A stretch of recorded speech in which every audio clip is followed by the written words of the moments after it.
સંબંધ એટલે કે ભૂગોળ જે છે એ મૂળ બે વિષયો, એક પ્રાકૃતિક વિજ્ઞાન અને એક સામાજિક વિજ્ઞાન, આવા બે મુદ્દાઓ સાથે સંબંધ ધરાવે છે।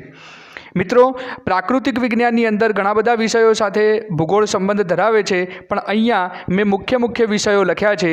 એમાં એક છે ગણિત, ખગોળશાસ્ત્ર, બીજું છે ભૂરૂપ રચના શાસ્ત્ર, ત્રીજું છે આબોહવા શાસ્ત્ર, ચોથું છે સમુદ્ર શાસ્ત્ર અને પાંચમું છે જમીન વિજ્ઞાન। આપણે થોડુંક ઊંડાણમાં સમજવાની કોશિશ કરીએ તો આપણે અગાઉ જોયું કે ભૂગોળ જે છે એ બધા જ પ્રાકૃતિક વિજ્ઞાન અને સામાજિક વિજ્ઞાન જે છે એ યથાર્થતાને જાણવી, ભૂગોળનો અભ્યાસ કેમ કરવામાં આવે છે? યથાર્થતાને જાણવા માટે, સત્યને ઓળખવા માટે, ટુ નો ધ રિયાલિટી। સત્ય શું છે એ વસ્તુને ઓળખવા માટે પૃથ્વી પર જે કંઈ પણ ઘટનાઓ બને છે, પૃથ્વી પર જે કંઈ પણ વસ્તુ છે એ દરેક વસ્તુ કેમ છે એનું સત્ય જાણવા માટે આપણે ભૂગોળનો અભ્યાસ કરીએ છીએ। અને ભૂગોળ જે છે એ યથાર્થતાને સમગ્રતાના સ્વરૂપમાં સમજવાનો પ્રયત્ન કરે છે।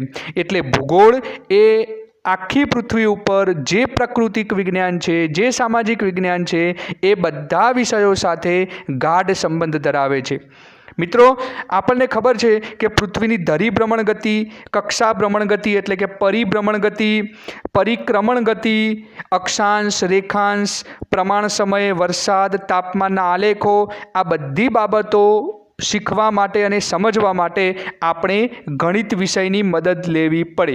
ગણિતની અંદર અક્ષાંશ રેખાંશની ગણતરી, પ્રમાણ સમયની ગણતરી, વરસાદ અને તાપમાનના આલેખ બનાવવા હોય તો આલેખની ગણતરી, આ બધું તમે ગણિતમાં ભણ્યા છો। તો આ બધું ભણવા માટે ગણિતની જરૂર પડે, પણ વાસ્તવમાં એ મુદ્દા શેના છે? ભૂગોળના છે। તો દોસ્તો, ભૂગોળ જે છે એ ગણિત સાથે સંબંધ ધરાવે છે એમ આપણે કહી શકીએ। એના સિવાય ગ્રહણ જે આવે છે, અત્યારે હાલ સૂર્યગ્રહણ, ચંદ્રગ્રહણ થતા હોય છે, તેનો સમય નક્કી કરવાની ગણતરી, પૂર, ભૂકંપ, કુદરતી આફતોની આગાહી કરવા માટેની ગણતરી, આ બધી બાબતો જે છે એમાં ગણિત અને વિજ્ઞાન આ બંને વિષયોની જરૂર પડે છે। એટલે એ બંને વિષયો પણ આપણા ભૂગોળ સાથે સંબંધ ધરાવે છે। પછી આપણે જોઈએ તો ભૌતિક ભૂગોળની જે વિવિધ શાખાઓ છે, એ ભૌતિક ભૂગોળની વિવિધ શાખાઓ પણ આ ભૂગોળ સાથે જે છે એ સંબંધ ધરાવે છે। એના સિવાય બીજા વિષયો જોઈએ તો ભૂસ્તર વિજ્ઞાન, જમીન ઉપરનું શાસ્ત્ર, કે જેની અંદર આપણે મૃદાવરણ, પર્યાવરણ, વાતાવરણ એ બધું જ, અને એમાંય ખાસ કરીને મૃદાવરણ ઉપરની જમીન અંદરના ખડકો, પથ્થરો જે કંઈ પણ છે એ બધા વિશેનો અભ્યાસ જે છે એ આપણે ભૂગોળમાં કરીએ છીએ। પણ વાસ્તવમાં એ એક એવો વિષય છે કે જે ભૂરૂપ રચના શાસ્ત્ર તરીકે ઓળખાય છે અને એ ભૂગોળ સાથે સંબંધ ધરાવે છે। એના સિવાય ખગોળ, અવકાશની અંદર જે કંઈ પણ ઘટનાઓ બને છે, સૂર્યગ્રહણ, ચંદ્રગ્રહણ થાય છે, અલગ અલગ ગ્રહો વિશે, બ્રહ્માંડ વિશે કે ગેલેક્સીઓ વિશે આપણે અભ્યાસ કરીએ છીએ, એ ખગોળશાસ્ત્ર છે, પણ એ ભૂગોળની અંદર સમાઈ જાય છે। એટલે એનો પણ ભૂગોળ સાથે સંબંધ છે એમ આપણે કહી શકીએ દોસ્તો। ત્યારબાદ આપણે આગળ વાત કરીએ તો આબોહવા શાસ્ત્ર। આબોહવાની અંદર જે વરસાદની ઘટના, તાપમાન, ગરમી, એ બધી બાબતો જે આપણે ભણીએ છીએ એ પણ આબોહવા શાસ્ત્ર છે અને એ ભૂગોળ સાથે સંબંધ ધરાવે છે।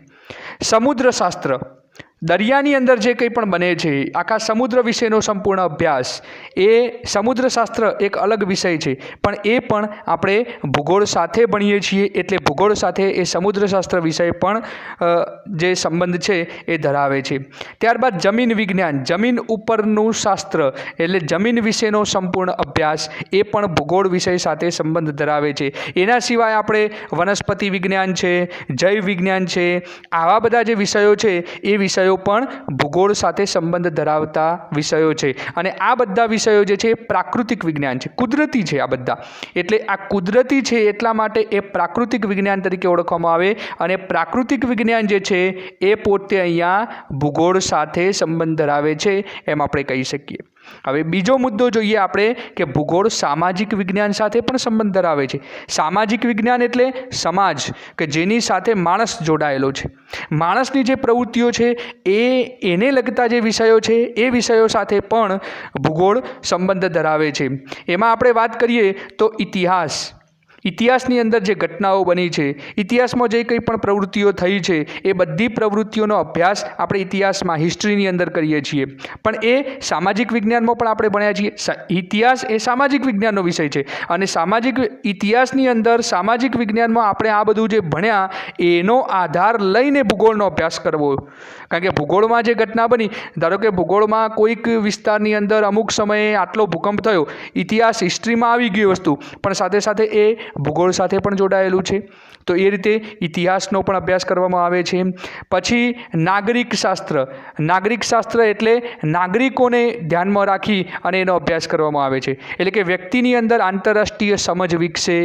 નાગરિકો આખા વિશ્વના છે, એક દેશના કે એક ગામના નથી. તો એ બધા જે વ્યક્તિઓ છે એમાં આંતરરાષ્ટ્રીય સમજ વિકસે, વિશ્વ બંધુત્વની ભાવના કેળવાય, વૈશ્વિક સંગઠનો પ્રત્યેની ફરજો વિકસે, આખા પર્યાવરણ પ્રત્યે જાગૃતિ આવે અને માણસો સમજે કે પર્યાવરણનો ઉપયોગ યોગ્ય રીતે કરવો જોઈએ. આ બધી બાબતોની જે સમજણ કેળવવાની વાત આવે ને, એ બધી વાત નાગરિક શાસ્ત્રની અંદર આવશે. અને એ વસ્તુ જે છે એ ભૂગોળ સાથે પણ જોડાયેલું છે. એટલે નાગરિક શાસ્ત્ર જે છે એ પણ ભૂગોળ સાથે જોડાયેલો વિષય છે. ત્યારબાદ આવશે રાજ્યશાસ્ત્ર, પોલિટિકલ સાયન્સ.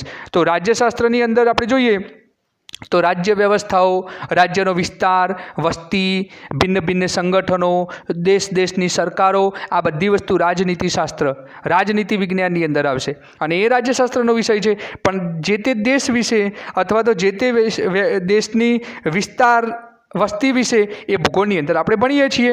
એટલે એ રાજ્યશાસ્ત્ર પણ ભૂગોળ સાથે જોડાયેલો વિષય છે એમ કહી શકીએ. ત્યારબાદ આવે છે અર્થશાસ્ત્ર. અર્થશાસ્ત્ર એટલે પૈસાને લગતો વ્યવહાર જે થતો હોય એ અર્થશાસ્ત્ર આપણે કહી શકીએ. અને આ અર્થશાસ્ત્રને લગતા જે બાબતો આપણે કહીએ તો એમાં પરિવહન છે, દૂરસંચાર, ઉદ્યોગો, ખેતી, આ બધી પ્રવૃત્તિઓ એ માણસની આર્થિક પ્રવૃત્તિઓ છે. અને આ બધી આર્થિક પ્રવૃત્તિઓ આપણે ભૂગોળની અંદર પણ ભણવાની છે. એટલે એ અર્થશાસ્ત્રની પ્રવૃત્તિઓ છે પણ આપણે સામાજિક વિજ્ઞાનમાં ભણ્યા અને સાથે સાથે ભૂગોળમાં પણ આપણે ભણીએ છીએ. એટલે અર્થશાસ્ત્ર પણ ભૂગોળ સાથે સંબંધ ધરાવે છે. એ જ રીતે સમાજશાસ્ત્ર, સમાજને લગતી જે કંઈ પણ પ્રવૃત્તિઓ થાય છે તો એવી સામાજિક પ્રવૃત્તિઓ એ પણ ભૂગોળ સાથે સંબંધ ધરાવે છે. નૃવંશશાસ્ત્ર જે સજીવને લગતું એક આખું શાસ્ત્ર છે અને એને લગતી બાબતો જે છે એ પણ આપણે ભૂગોળમાં ભણીએ છીએ. તો દોસ્તો આપણે જોયું ને કે આ બધી બાબતો સામાજિક વિજ્ઞાનના બધા જ વિષયો, એમાં તત્વજ્ઞાન પણ આવી જશે. કે તત્વજ્ઞાન જે છે એ પણ ખૂબ જ ઉપયોગી છે અને એ પણ ભૂગોળ સાથે જોડાયેલું છે. કેવી રીતે? તો દરેક વિષયને પોતાનું તત્વજ્ઞાન હોય છે અને જે તે વિષય જે છે એ મૂળ પાયાની ભૂમિકા અદા કરતો હોય. તત્વજ્ઞાન જે છે એ ભૂગોળનો ક્રમિક વિકાસ માટે સ્પષ્ટ ઐતિહાસિક ભૂમિકા ભજવે અને એટલા માટે ભૌગોલિક ચિંતનનો ઇતિહાસ તૈયાર કરવામાં તત્વજ્ઞાન ભૂગોળ વિષયને મદદરૂપ બને છે. શું તૈયાર કરવા માટે? ભૌગોલિક ચિંતનનો ઇતિહાસ. એટલે કે ભૂગોળની અંદર જે ઘટનાઓ બની છે એના વિશે જે ચિંતન કરવાનું અને ચિંતન કરીને એના જે આર્ટિકલ લખાય અને એ આર્ટિકલો જે છે એ તત્વજ્ઞાન વિષયને ધ્યાનમાં રાખીને ચિંતનના વિષય ઉપર લખાય.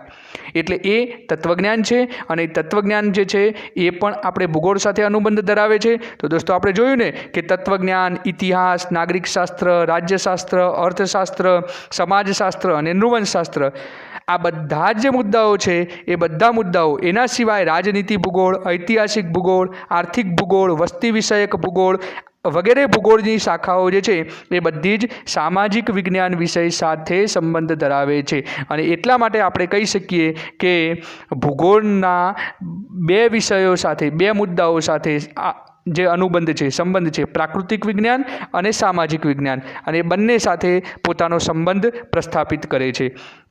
મિત્રો આગળ જોઈએ કે ભૂગોળ વિષય જે છે એના અભ્યાસ કરવા માટે અભિગમોનો સહારો લેવો પડે છે. એમાં બે પ્રકારના અભિગમોનો ઉપયોગ કરી અને આપણે અભ્યાસ કરવાનો થાય છે. એટલે ભૂગોળ વિષયનો અભ્યાસ બે અભિગમોથી કરવામાં આવે છે. એક અભિગમ છે ક્રમબદ્ધ અભિગમ અથવા એનું બીજું નામ છે પદ્ધતિસરનો અભિગમ, અને બીજો જે અભિગમ છે એનું નામ છે પ્રાદેશિક અભિગમ.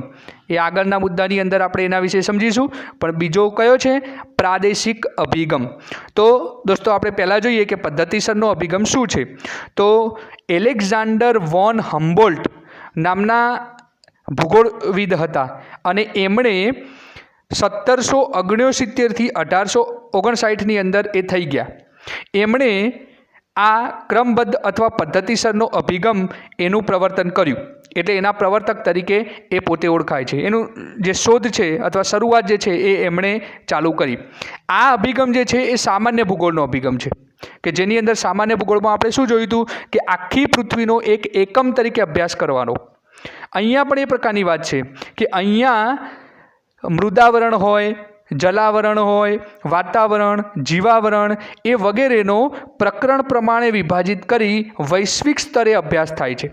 આ કોઈ એક મુદ્દો પકડવાનો. સમજો કે આપણે મૃદાવરણ વિશે પકડવું છે, તો મૃદાવરણ જે છે એટલે કે જમીનનો અભ્યાસ કરવો છે, તો આખા વિશ્વની જમીનનો એકસાથે અભ્યાસ કરવાનો અને પછી એના ભાગ પાડવાના. પહેલાં એકવાર વિશ્વનો અભ્યાસ કરી દેવાનો, પછી એના વિસ્તારો પાડવાના કે ભાઈ ઉત્તર અમેરિકા ખંડની જમીન, દક્ષિણ અમેરિકા ખંડની જમીન, યુરોપની જમીન, એશિયા ખંડની જમીન. તો આ રીતે બધા અલગ અલગ વિસ્તારો વાઇઝ પછી ભાગ પાડ્યા અને પછી એનો અભ્યાસ કરવાનો. અને પછી એમાંથી એ પાછા ટૂંકા ભાગ પાડવાના કે એશિયા ખંડની જમીન, પણ એમાં ઉત્તર એશિયાની જમીન અને દક્ષિણ એશિયાની જમીન, પૂર્વ એશિયાની જમીન, દરિયા કિનારાની જમીન, ઉચ્ચ પ્રદેશોની જમીન. તો આ રીતે અલગ અલગ ભાગો પાડી અને આપણે એનો ઊંડાણપૂર્વક અભ્યાસ કરતા હોઈએ છીએ. આ બાબત જે છે એ પદ્ધતિસરના અભિગમની અંદર આવશે. દાખલા તરીકે બીજું ઉદાહરણ જોઈએ તો કુદરતી વનસ્પતિનો સર્વપ્રથમ વૈશ્વિક સ્તરે અભ્યાસ કર્યા બાદ ભૂમધ્ય પ્રકારની, શંકુદ્રુ પ્રકારની, વિષુવવૃત્તીય પ્રકારની વનસ્પતિનો અભ્યાસ કરવામાં આવે છે. તો આ રીતે અલગ અલગ વિસ્તારોની જમીનનો સૌથી પહેલાં કુદરતી વનસ્પતિનો વૈશ્વિક સ્તરે અભ્યાસ કરીએ અને પછી અલગ અલગ વિસ્તારોની જમીન ભૂમધ્ય પ્રકારની હોય, શંકુદ્રુ પ્રકારની હોય, વિષુવવૃત્તીય પ્રકારની હોય. તો આવી રીતે અલગ અલગ વિસ્તારની પછી ભાગ પાડવાના અને ભાગ પાડીને એનો અભ્યાસ કરવામાં આવે. એટલે આના ઉપરથી આપણે શું કહી શકીએ કે પદ્ધતિસરનો જે અભિગમ છે એમાં સમગ્ર પરથી અંશ પર આવવામાં આવે છે. સમગ્ર પહેલો અભ્યાસ કર્યો અને પછી એના ટુકડા પાડી અને અંશ પાડ્યા, એ અંશનો અભ્યાસ કરવામાં આવે છે. એટલે એને પદ્ધતિસર અભિગમ એવી રીતે ઓળખવામાં આવે છે. બીજો જે અભિગમ છે એ છે પ્રાદેશિક અભિગમ. પ્રાદેશિક અભિગમ એટલે વિશિષ્ટ પ્રકારની અહીંયા વાત છે. જર્મન ભૂગોળવિદ હતા જેમનું નામ હતું કાર્લ રિટર. આ કાર્લ રિટર જે છે ને એ આ પ્રાદેશિક અભિગમના પ્રવર્તક હતા. 1779થી 1859ની અંદર આ ભૂગોળવિદ થઈ ગયા અને એમણે આ પ્રાદેશિક અભિગમ જે છે એની શોધ કરી. એમણે એવું કહ્યું પૃથ્વીના જુદા જુદા એકમો પાડી અને ચોક્કસ એકમોના સંદર્ભમાં અભ્યાસ કરવામાં આવે છે. અહીંયા આપણે જે આગળના અભિગમમાં જોયું કે આખી પૃથ્વીનો એક સાથે અભ્યાસ કરવામાં આવે એવું નહીં. અહીંયા પ્રાદેશિક અભિગમમાં પૃથ્વીનો એક ભાગ પાડી દેવાનો, કોઈ એક નાનકડો એકમ લઈ લેવાનો અને એ એકમની અંદર બધા જ વિભાગોનો અભ્યાસ કરવાનો. પેલું આપણે શું જોયું કે વૃક્ષો, વનસ્પતિ પ્રદેશનો અભ્યાસ કર્યો તો આખી પૃથ્વીની આપણે ફક્ત વનસ્પતિનો અભ્યાસ કર્યો. અહીંયા એવું નથી. અહીંયા આખી પૃથ્વી નથી લેવાની, પણ કોઈ એક પ્રદેશ, સમજો કે આપણે એકલો ભારત લીધો તો ભારત લેવાનું, પણ ભારતની અંદર ફક્ત વનસ્પતિનો નહીં પણ ભારત ટુકડો પાડ્યો અને એના બધા જ ભાગોનો અભ્યાસ કરવાનો. એમાં વનસ્પતિ વિશે અભ્યાસ કરવાનો, પ્રાણીઓ વિશે પણ અભ્યાસ કરવાનો, જમીનનો પણ અભ્યાસ કરવાનો, આબોહવાનો પણ અભ્યાસ કરવાનો, કૃષિ, ખનિજ સંપત્તિ, આ બધાનો અભ્યાસ કરવાનો. એટલે એક નાનો ટુકડો લેવાનો અને એની બધી બાબતોનો અભ્યાસ કરવાનો.